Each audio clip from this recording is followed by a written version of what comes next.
Sourate 12, Joseph, Youssef. Révélé à la Mecque, 111 versets. Au nom d'Allah, le clément, le miséricordieux. Alif Lam Ra. Tels sont les versets du livre évident. Nous l'avons révélé, Coran arabe a supposé que vous raisonniez. Nous te racontons la plus belle des histoires parmi celles que nous t'avons révélées en ce Coran, bien que tu aies été auparavant indifférent à tout cela. Quand Joseph dit à son père, « Ô père, j'ai vu 11 étoiles, ainsi que le soleil et la lune. Je les ai vus prosternés devant moi. » Son père le conseilla, « Ô fils, ne raconte pas ce songe à tes frères, car ils ourdiront contre toi un grand piège, Satan étant pour l'homme un ennemi déclaré. C'est ainsi que Dieu t'élira, il t'enseignera la manière d'interpréter les récits, il te comblera de ses bienfaits, toi et toute la famille de Jacob, ainsi qu'il le fit par le passé pour tes aïeux, Abraham et Ishaq, ton Seigneur est omniscient et sage. » Dans ce récit de Joseph et de ses frères, ceux qui s'interrogent peuvent trouver des signes probants. Les frères de Joseph se concertèrent. Bien que nous soyons plus nombreux, Joseph et son frère sont les préférés de notre père. C'est clair, notre père est dans un égarement manifeste. Tuez Joseph, ou alors éloignez-le dans une terre lointaine. Le visage de votre père sera pour vous seul et vous deviendrez des gens de bonne compagnie. L'un d'entre eux dit, « Il ne faut pas tuer Joseph, mais jetez-le dans tel trou profond. Un voyageur de passage le trouvera bien et le récupérera, si vous y tenez vraiment. » Ils dirent à leur père, « Ô père, pourquoi as-tu peur de nous confier Joseph alors que nous sommes bien intentionnés à son égard? Envoie-le avec nous demain, il s'amusera et jouera tandis que nous veillerons sur lui. Je serais si triste qu'il parte avec vous, et j'aurais peur que le loup ne le dévore tandis que vous le négligeriez. Et nous serions bien défaillants si le loup le dévorait, alors que nous sommes nombreux. » C'est alors qu'ils l'emmenèrent avec eux. Arrivés à un endroit donné, ils décidèrent de le jeter au fond d'un immense puits. Dieu dit à Joseph, « Tu leur feras rappeler cet acte dont ils ne sont pas conscients. » Ils revinrent le soir vers leur père en pleurant. Ils dirent à leur père, « Nous avons fait une compétition de course après avoir laissé Joseph à côté de nos affaires. C'est alors que le loup l'a dévoré. Tu ne nous croiras pas même si nous disons la vérité. » Ils présentèrent sa chemise tachée d'un sang factice. Jacob dit, « Votre âme vous a insufflé de mauvaises pensées, mais la patience est meilleure que tout. Dieu dévoilera ce que vous avez manigancé. » Arriva une caravane, ils dépêchèrent quelqu'un pour puiser de l'eau, il lança aussitôt son récipient. « J'ai une bonne nouvelle, un enfant !» Ils le cachèrent dans l'espoir de le vendre comme une marchandise, mais Dieu est au courant de ce qu'il trame. Il fut acquis à un prix dérisoire, quelques drachmes, tout au plus. En fait, ils étaient des dépréciateurs. En Égypte, celui qui l'acheta dit à sa femme, « Accorde-lui une généreuse hospitalité, il peut être utile, à moins que nous ne l'adoptions comme un fils. » Nous dotons ainsi Joseph d'un lieu ferme en cette terre, en vue de lui apprendre à dénouer les énigmes. Allah maîtrise parfaitement ce qu'il fait, mais la plupart des gens l'ignorent. Lorsqu'il eut atteint sa maturité, il fut doté par nous de sagesse et de science, car c'est ainsi que nous rétribuons les personnes qui se conduisent bien. Cependant, celle qui le recevait en sa demeure s'éprit de lui. Elle voulut le séduire.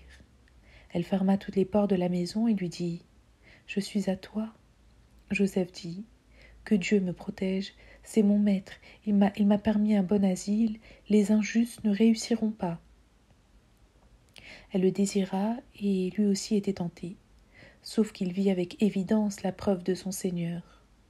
C'est ainsi que nous l'éloignâmes du mal et de la turpitude. Il fait partie de nos serviteurs les plus sincères. Ils coururent tous les deux vers la porte. Elle lui déchira la tunique dans le dos. Devant la porte, ils trouvèrent le maître. Elle dit « Que mérite celui qui a voulu porter atteinte à ta famille, sinon la prison ou alors un châtiment terrible ?» Joseph dit pour se justifier « C'est elle qui s'est offerte à moi. » Un grand témoin de la parenté de la femme dit « Si la tunique est déchirée à l'avant, c'est elle qui a raison, et il est menteur. Si sa tunique est déchirée à l'arrière, c'est elle qui ment, et lui qui a raison. » Lorsque le mari constata que la chemise était déchirée à l'arrière, il s'adressa à sa femme. « Fi donc, femme, ceci est votre ruse, car votre ruse est incommensurable. » Joseph oublie tout cela.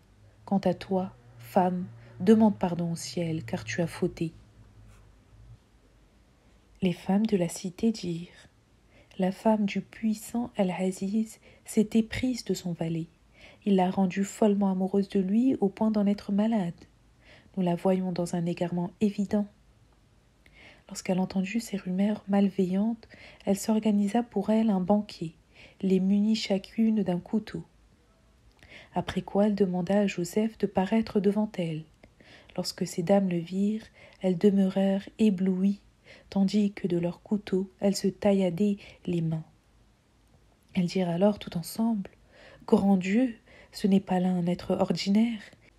Il ne peut être qu'un ange, tout de noblesse nimbé. » Ainsi donc, rétorqua-t-elle, c'est à son sujet que vous m'avez raillé et mal jugé. J'ai certes voulu le séduire, mais il a refusé. Quel sera son sort s'il continue à s'obstiner dans ce refus, sinon la prison, de façon à être humilié comme l'esclave qu'il est. Joseph dit « Mon Seigneur, la prison me semble préférable à ce que ces femmes me demandent de commettre. Or, si tu n'éloignes pas de moi leur ruse, je risque d'y tomber, et je serai alors parmi les ignorants. » Dieu l'a entendu. Il a éloigné de lui leur ruse, car il est celui qui entend, l'omniscient. Ayant vu cela, il leur sembla nécessaire, et bien qu'ayant vu les signes de l'emprisonner pendant un certain temps, 2 adolescents furent mis avec lui dans le cachot. L'un d'eux dit « Je me vois en train de presser le raisin ». L'autre dit « Je me vois portant sur la tête du pain que les oiseaux viennent picorer. Dis-nous, Joseph, ce que tu en penses, car nous voyons bien que tu es un homme bien. » Joseph dit « Aucune nourriture ne viendra combler vos désirs tant que je ne vous aurai pas interprété préalablement cette énigme, en vertu de ce que le Dieu m'a appris. Il faut dire que j'ai abandonné le culte de tout un peuple, car il ne croit pas en Dieu et, de plus, récuse la vie future. J'ai préféré la religion de mes ancêtres, Abraham, Isaac et Jacob. Il ne nous échoit guère d'associer à Dieu quoi que ce soit. Telle est la bénédiction qui nous est donnée, ainsi qu'à tout le monde, même si la plupart des gens ne sont pas reconnaissants. Ô vous, compagnons de prison, dites-moi si la multiplicité des dieux est préférable à un seul Dieu, l'unique, le Tout-Puissant. Ce que vous adorez en dehors de lui ne sont que de simples noms qui n'ont aucun pouvoir et que vous et vos ancêtres avez inventés. Le vrai jugement appartient à Dieu qui a ordonné de n'adorer que lui. Telle est la vraie religion, mais la plupart des gens n'en savent rien. Ô vous, compagnons de prison, l'un d'entre vous servira le vin à son maître, tandis que l'autre sera crucifié. Les oiseaux viendront lui manger la tête. L'affaire de votre demande d'interprétation est déjà décidée. » Joseph dit à celui qu'il supposait être sorti d'affaire, « Souviens-toi de moi lorsque tu seras près de ton maître. » Mais le démon lui fit oublier sa promesse, et Joseph croupit en prison pendant quelques années. Le roi dit « J'ai vu en songe 7 vaches grasses se faire dévorer par 7 autres vaches d'une grande maigreur. Je voyais 7 épis tendres et 7 autres épis complètement desséchés. Ô vous les notables, dites-moi ce que cela signifie pour autant que vous sachiez interpréter les rêves. » Ce ne sont là que rêves incohérents, répondirent-ils, et nous ne sommes pas versés dans le domaine de l'interprétation des rêves. Celui des 2 prisonniers qui fut libéré se rappela soudain ce qu'ils avaient eu comme conversation avec un certain Joseph. Et il s'exclama « Je vous apporterai le sens de cette vision, envoyez-moi comme messager. » Ô Joseph, toi le juste, le véridique, donne-nous l'interprétation de ce rêve des 7 vaches maigres qui avalent 7 vaches grasses, 7 épis verts et 7 épis desséchés, car je dois revenir avec une réponse vers mes commanditaires de façon qu'ils sachent. Vous sèmerez, dit-il, 7 ans d'affilée, selon l'usage en vigueur, tout ce que vous moissonnerez, laissez le blé dans l'épi, hormis une petite partie que vous consommerez. Viendront après cette année de terribles disettes. Elles mangeront ce que vous avez laissé auparavant à cette fin, en dehors du peu que vous aurez mis de côté. Après cela, une année de répit durant laquelle les gens trouveront leur subsistance et se rendront au pressoir. Le roi dit « Amenez-le-moi, ce devin. » Lorsque l'émissaire se présenta devant Joseph, celui-ci lui dit « Retourne vers ton maître et demande-lui quelle était l'intention des femmes qui se tailladèrent les mains, car mon Dieu à moi connaît parfaitement leur ruse. Que s'est-il donc passé? Avez-vous cherché à séduire Joseph? Jamais, dirent les femmes. Nous n'avons rien su de lui qui soit réprouvé. » La femme du grand intendant dit « Je dois me rendre à l'évidence. C'est moi qui ai cherché à le séduire. Joseph est à compter parmi les véridiques. Je dis cela afin que ma conscience soit tranquille et que je n'ai pas à trahir, car Dieu n'aide pas les traîtres à trouver leur chemin. Je ne cherche d'ailleurs pas à me disculper complètement, car l'âme charnelle est propice aux tentations, elle ordonne le mal. Seul m'importe la miséricorde de mon Dieu, car Dieu, le clément, est celui qui est miséricordieux. » Le roi dit « Amenez-le-moi, je vais pouvoir le mettre à ma disposition. » Lorsque Joseph arriva, le roi lui dit « Tu es placé dès à présent près de nous en un poste d'autorité et de confiance. » Joseph dit « Faites de moi le gardien des magasins de ce pays, je serai à la hauteur de ma tâche. » C'est ainsi que nous avons établi Joseph en cette terre, libre de ses mouvements, dès lors que nous touchons de notre miséricorde qui nous voulons et que nous préservons la récompense de ceux qui font le bien. Mais la rétribution de la vie future est la seule que les croyants et les pieux doivent rechercher. C'est alors qu'arrivèrent les frères de Joseph qui entrèrent chez lui. Il les reconnut aussitôt, mais eux l'ignoraient. Lorsqu'il les dota de toutes les provisions nécessaires, il leur dit « Amenez-moi l'un de vos frères de sang. Ne voyez-vous pas que je suis le plus équitable et le meilleur des hôtes? Si vous ne revenez pas avec votre frère, il ne faudra pas compter sur les provisions de blé, ni même m'approcher. » Nous essaierons de convaincre son père de nous le confier, nous l'avons déjà fait par le passé. Joseph dit à ses serviteurs « Remettez-leur leurs marchandises dans leurs sacs, en espérant qu'ils les reconnaîtront et que, après leur retour dans leur famille, ils sauront revenir de nouveau ici. » Ô Père, il ne nous est plus permis d'obtenir du blé du pays de Pharaon si tu ne laisses pas venir avec nous notre jeune frère Benjamin. Avec lui, nous pourrons de nouveau faire provision. Nous le protégerons. Aurais-je confiance en vous en le laissant partir comme je l'ai fait naguère pour son frère Joseph? Dieu est le seul protecteur, le clément qui accorde sa miséricorde. Lorsqu'ils ouvrirent leurs sacs, ils trouvèrent que toutes leurs marchandises leur avaient été rendues. Ils dirent en chœur « Ô Père, que désirer de plus? Toutes nos marchandises sont là, nous satisferons notre famille. Nous protégerons notre frère et nous augmenterons d'une charge de chameau. Une telle charge est si facile. » Jacob dit « Je ne vous confierai Benjamin que si vous jurez devant Dieu que vous le ramènerez sain et sauf, au risque d'être envahi par le malheur. » Cet engagement pris, Jacob dit « Dieu est le garant de cet engagement. » « Ô mes fils, dit encore Jacob, n'entrez pas par une seule porte, mais par plusieurs portes. Je ne vous serai d'aucune utilité contre les desseins de Dieu, car c'est Dieu qui est le Tout-Puissant. C'est en lui que j'ai placé ma confiance, et c'est encore lui qui sera le garant de ceux qui se remettront à lui. » Et lorsqu'ils entrèrent par l'endroit que leur avait ordonné leur père, ils ne furent pas plus prémunis et d'aucune façon de Dieu. Seulement, Jacob sentait en lui-même le besoin d'une telle précaution. Il est cependant informé de ce que nous lui avons appris, même si la plupart des gens n'en savent rien. Lorsqu'ils se trouvèrent en face de Joseph, celui-ci dit en aparté à son frère Benjamin : « Je suis Joseph, ton frère, ne sois pas triste de ce qu'ils ont commis auparavant. » Une fois qu'il les eut pourvus des provisions qu'il devait emmener, il glissa la coupe dans les bagages de son frère. Après quoi, il appela un héraut qui cria : « Ô vous les chameliers, vous êtes des voleurs !» Les enfants de Jacob ripostèrent en disant : « Qu'avez-vous perdu ?» Ils dirent : « Nous cherchons une coupe du roi. Celui qui la trouvera aura une charge de chameau en récompense. Je m'en porte garant. » « Par Dieu, vous savez bien que nous ne sommes pas venus pour commettre des crimes en cette terre, » répondirent les enfants de Jacob, « et nous ne sommes pas des voleurs. » Les autres dirent : « Quel est le prix de ce forfait si toutefois vous êtes des menteurs ?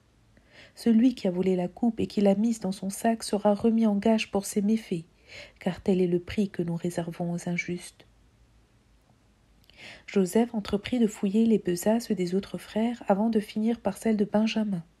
Il sortit la coupe des bagages du jeune frère. Tel est le stratagème que nous avons employé en faveur de Joseph, car il ne pouvait garder son frère comme otage royal sans le concours et la volonté de Dieu. Ainsi, nous élevons à des degrés supérieurs ce que nous voulons élever, car au-dessus de tout savant, il y a un savant encore plus grand. S'il a volé, son autre frère a volé avant lui, dirent les enfants de Jacob. Mais Joseph garda cette attaque au fond de lui sans rien laisser paraître. « Vous êtes dans une mauvaise posture, dit-il. Dieu est au courant de ce que vous dites. » Voici ce qu'ils dirent. « Ô vous, le puissant, Benjamin a un père très âgé qui risque d'être affecté par son absence. Prenez l'un d'entre nous à sa place. Nous te voyons comme quelqu'un qui fait du bien. » Joseph dit : « Que Dieu nous préserve d'une telle injustice, celle qui consiste à prendre en otage toute autre personne que celle qui avait la coupe royale. » Ayant désespéré du succès de leur entreprise, ils tinrent conseil. L'aîné dit : « Ne savez-vous pas que votre père nous avait prendre un engagement devant Dieu ?